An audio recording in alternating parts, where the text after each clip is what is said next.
Bom dia, mais uma Cristo iniciando. Hoje vamos falar sobre a mensagem Ouvirás de Certo, que foi publicada no livro Palavra da Vida Eterna, editora Comunhão Espírita Cristã, capítulo 25. Se te encontras realmente empenhado na execução do bem, ouvirás de certo as provocações do mal em todos os instantes de testemunho. Se em verdade vives à procura do Cristo, por que choras sob o fardo das provações? De que te serve a fé para o caminho de tanta dor? Se és médio com tarefa na caridade, onde estão os espíritos protetores que te não aliviam as amarguras? Se guardas confiança em Jesus, mostra-te livre dos obstáculos. Se louvas o Espiritismo como doutrina de luz, por que te demoras nas sombras das aflições? Registrarás interrogações como essas a cada passo. É necessário te reveles à altura do conhecimento superior com que a bondade divina te favorece, demonstrando que os princípios sublimes de tua fé não se movimentam na direção do conforto imediatista da carne, mas sim no rumo do burilamento espiritual pelos tempos afora. Ensinarás com teu exemplo que o Evangelho não é oficina de vantagens na experiência material, mas sim templo de trabalho redentor, para que venhamos a consertar nós mesmos diante da vida eterna. Farás da mediunidade instrumento para a lavoura do bem, ainda mesmo te custe imensuráveis sacrifícios, ajudando aos outros sem cogitar de auxílio a ti mesmo, como quem sabe que a lei do amor é o sustentáculo do universo, providenciando socorro natural a quem se consagra ao socorro dos semelhantes. Converterás o Espiritismo na tua senda, em força educativa da alma, sem exigir que o mundo se te afeiçoe às conveniências. Buscarás a luz onde a luz se encontra. Desculparás todas as ofensas. Elegerás a fraternidade a tua bandeira.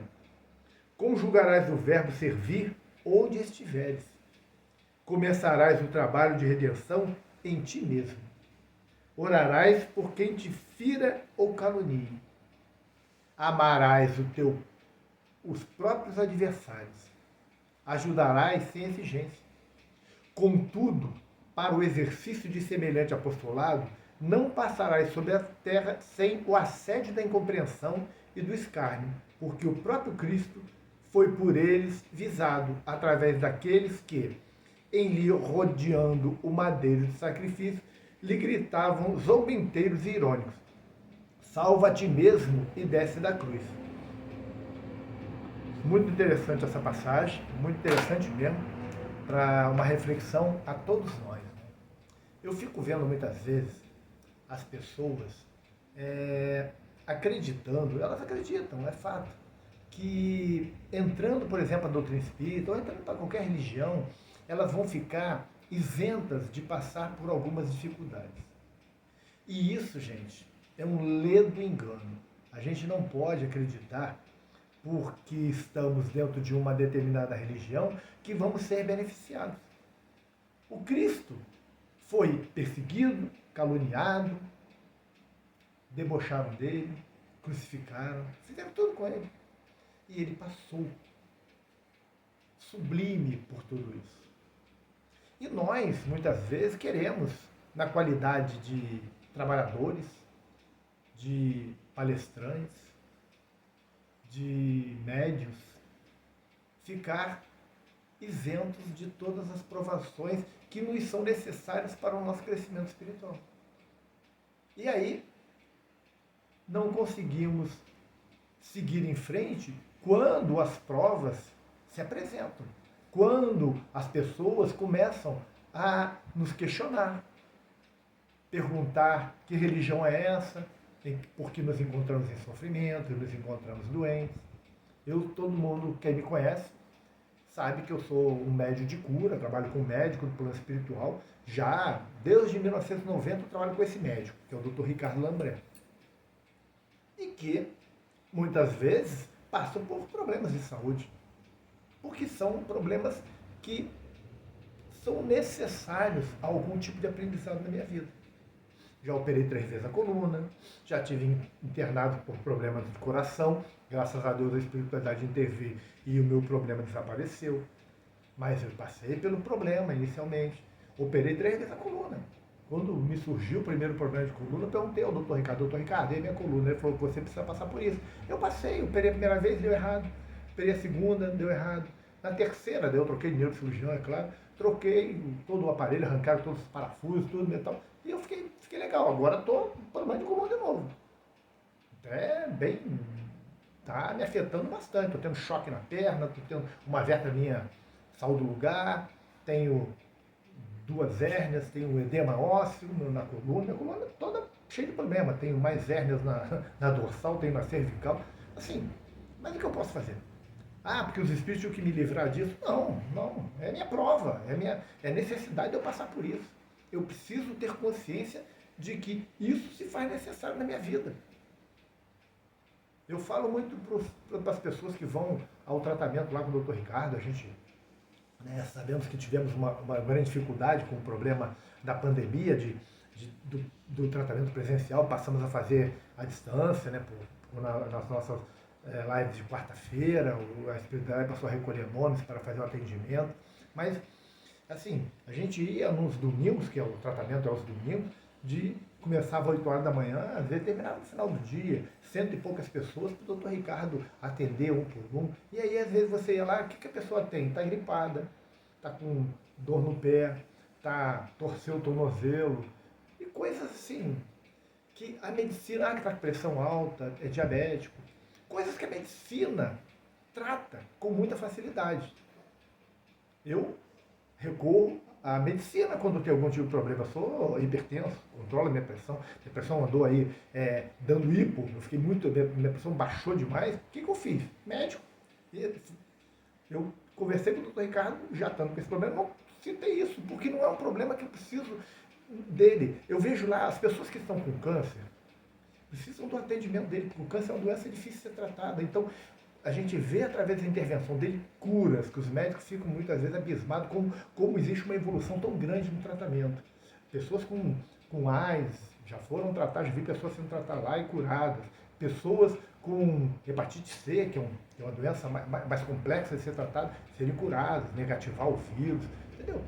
São casos e outros tipos de enfermidades que são mais complexas, que a medicina ainda tem algum grau de dificuldade. Então, esses casos são os casos adequados para o tratamento. Os outros, eu acho que deveriam procurar a medicina comum, por isso que eu não procuro o doutor Ricardo para tratar de casos simples. Assim, a medicina tem como me cuidar, eu vou cuidar disso. Tem que ter consciência. Não é porque eu sou médium, não é porque eu sou presidente da Casa Espírita, não é porque eu faço palestras, que eu vou ficar dizendo, eu sei das dificuldades, eu conheço um pouco do meu passado, então eu sei o grau de dívidas que eu tenho. Então, eu preciso passar pelas provações para poder me libertar do meu passado. Que não é um passado simples, é um passado cheio de erros. Se eu pedir para ficar isento, como é que eu me corrijo? Como é que eu provo? Como é que eu resgato? Nós não podemos ficar assim. Temos que ter consciência. A vida, gente, é um grande aprendizado. E se eu peço para ficar fora da escola, eu não consigo me alfabetizar. Estamos na escola da vida. A reencarnação é uma escola. É uma oficina de aprendizado. É também um hospital para as nossas curas. E muitas vezes precisamos expurgar as nossas enfermidades para ser curadas. E não dizer, não, eu não quero mais passar por nada disso, porque senão eu largo o trabalho. Eu já via na nossa escola de médium, uma médium extremamente promissora, passou, um dos filhos passou por um processo obsessivo, e aí ela falou, então eu estou dentro do trabalho mediúnico, meus filhos não podem estar sujeitos a isso, eles precisam ser blindados. Eu falei, olha, não tem como eles ser blindados. A experiência de vida deles, eles vão viver. O que vai acontecer foi o que nós fizemos. Junto com a espiritualidade, fizemos a intervenção, resolvemos o processo obsessivo. Mas não impedir que haja, porque muitas vezes é necessário passar na vida da pessoa. E esse médium desistiu, falou, não, era um médium muito promissor, desistiu. Então, se não é, se a minha família toda não vai, eu e minha família não vão ficar isentos de qualquer problema, então eu não trabalho.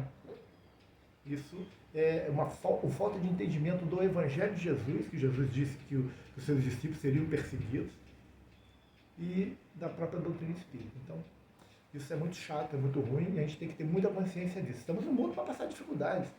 Um dia desse eu conversei com um amigo que está com problema, está tratando câncer lá, mas tem uma pessoa que tem uma positividade, a gente tem pensamentos diferentes, ideológicos, mas somos, né, falamos muito bem um com o outro, esquecemos isso de lado e vimos os pontos positivos, estávamos até rindo um dia desses, falando que quando a gente desencarnar, a gente vai ver os nossos erros, os nossos acertos, vamos rir dos nossos erros, conversar, entendeu? Porque assim, e uma pessoa que tem muitos problemas, tem problema na família, tem problema, vários problemas, e tenta tocar a vida. Entendeu? Você percebe a disposição de mudar. E assim, uma pessoa que é espírita, que já participou de trabalho, e não se enxerga como merecedor de estar isento, ele sabe que precisa passar e está passando. A gente precisa, todos nós precisamos pensar assim. Porque vamos chegar no final da nossa vida e olhar para trás e falar assim, passei por tudo com o apoio da espiritualidade. Passei. Não fiquei isento. Eu passei com apoio. Não fiquei isento. Então, vamos à nossa prece para que a gente possa encerrar o nosso Manhã com Cristo de hoje. Pai nosso que estais nos céus, santificado seja o vosso nome. Venha a nós o vosso reino. Seja feita a vossa vontade, assim na terra como nos céus. O pão nosso de cada dia nos dai hoje. Perdoai as nossas ofensas, assim como nós perdoamos a quem nos tem ofendido. Não nos deixeis cair em tentação, mas livrai-nos do mal. Amém. Amigos, amigas, se você chegou até aqui, se gostou da nossa reflexão, dê seu like. Nos ajude a levar esse conteúdo a mais pessoas. Faça lá seu comentário, dê seu bom dia, seu boa tarde, boa noite. Diga o que você achou, dê sua opinião. Isso é importante para nós, é importante para quem vai ler também. Compartilhe nos seus grupos, no seu Instagram, no seu Facebook, no seu Twitter, também no seu YouTube. Nos ajude a divulgar. Precisamos levar cada vez mais reflexões às pessoas para que elas possam enxergar o Evangelho de Jesus, enxergar a vida com um pouco mais de clareza e conseguir passar pelas dificuldades que vão se apresentar, que são inevitáveis. Mas se tivermos fé, paciência, perseverança, vamos vencer tudo. Então, conto com o apoio de vocês. Vamos ver se esse ano a gente consegue crescer um pouco mais o nosso canal, né? Porque é uma luta árdua para a gente crescer, porque estamos falando de Jesus, falando do Evangelho, e nem todo mundo gosta de divulgar isso. Sobre piada, sobre futebol, sobre outra coisa qualquer, cresce que é uma maravilha, mas sobre o Evangelho, o crescimento sempre é um pouco mais lento, mas perseverando a gente vai levar isso cada vez a mais pessoas. Que Jesus nos abençoe, até amanhã, se Deus quiser.